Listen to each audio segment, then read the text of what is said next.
चुटिया गावात ग्रामपंचायतीच्या सरपंच पदावरून वादंग निर्माण झाला आहे। माजी सदस्य नामदेव बरे यांनी विद्यमान सरपंच कैलाश विजय गजभिये यांच्यावर खोट्या कागदपत्रांच्या आधारे पद मिळवल्याचा आरोप केलाय। बरे यांच्या मते सरपंच दोन आडनावे गजभिये आणि चव्हाण वापरतात, तसेच त्यांच्या आजोबांचे नाव दोन वेगवेगळ्या नोंदींमध्ये वेगवेगळे असल्याचा दावा त्यांनी केला। त्यांनी सांगितले की सरपंचांनी प्रशासनाला दिशाभूल करून सरकारी निधीचा गैरवापर केला असून अधिकारी मात्र धृतराष्ट्रासारखे मौन बाळगून आहेत। बरे यांनी सर्व कागदपत्रांसह जिल्हा दंडाधिकारी आणि मुख्य कार्यकारी अधिकारी गोंदिया यांच्याकडे लेखी तक्रार दाखल केली आहे। त्यांनी सखोल चौकशी आणि कारवाईची मागणी करत चौकशी न झाल्यास गटविकास कार्यालयासमोर आंदोलनाचा इशारा दिला आहे। दरम्यान या आरोपानंतरही प्रशासनाकडून कोणतीही कारवाई न झाल्याने ग्रामस्थांमध्ये नाराजी व्यक्त होत आहे। मैं ग्राम चुटिया का रहवासी नामदेव मेघाजी बरे, पूर्व ग्राम पंचायत सदस्य। मैं अपने यहाँ 2021 में जब निवडणूक हुई उसके मतलब साथ में मैं भी चुनाव में सहभाग था, लेकिन किसी वोट के वजह से अपन हार गए। लेकिन जो अभी ग्राम पंचायत सदस्य चुन के आए कैलाश विजय गजभिये, फिर बाद में इन्होंने वो पद आने के बाद में सरपंच पद अनुसूचित जाति राखीव आने की वजह से सरपंच बने।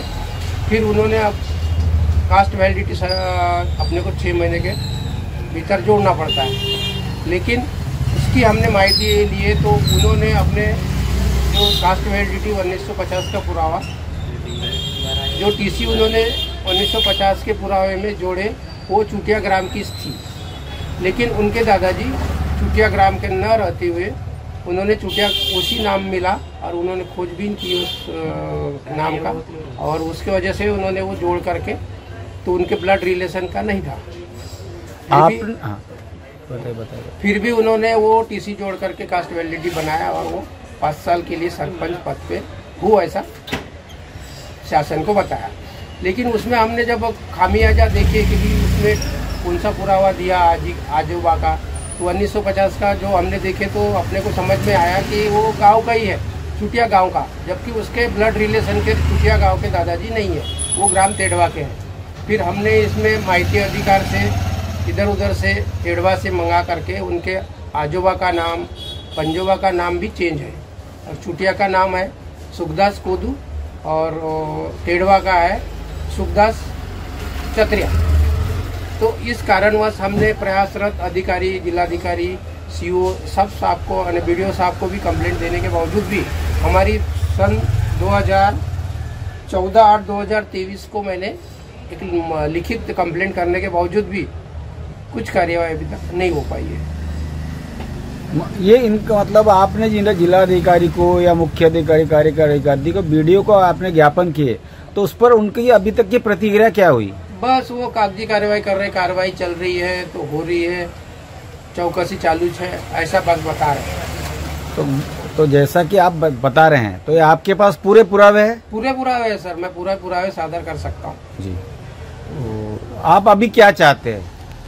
सर अभी हमारा कहना यह है कि अगर जो भी सरपंच बनता है अनुसूचित जाति यानी, तो उसमें से उसको वैलिडिटी देना ही पड़ता है। तो उसने जो वैलिडिटी बनाया है वो अपने आजोबा का रक्त नात्यातील नसताना नहीं होते हुए भी दूसरे परिवार का दिया है, तो उसके ऊपर उसकी कार्रवाई होना चाहिए। और यही हमारी, तो ये एक छोटा सा अदना सा कर्मचारी, लेकिन इसके पास ये कैसे बच रहा है? क्योंकि किसी भी आप कोई कार्रवाई करते हैं तो तुरंत उस पर एक्शन हो जाती है, इस पर आज तक एक्शन क्यों नहीं हुई? अब इसके ऊपर कोई आमदार का बोलो या गांव के जो उच्च पद में है उनका मार्गदर्शन साथ में है करके वो उसी वजह से वो बच पा रहा है। भी जैसे अगर ये पद से उतरते तो इनने जो आज तक के जो काम किए या आज तक जो पैसा कमाए, इसकी रिकवरी होंगी?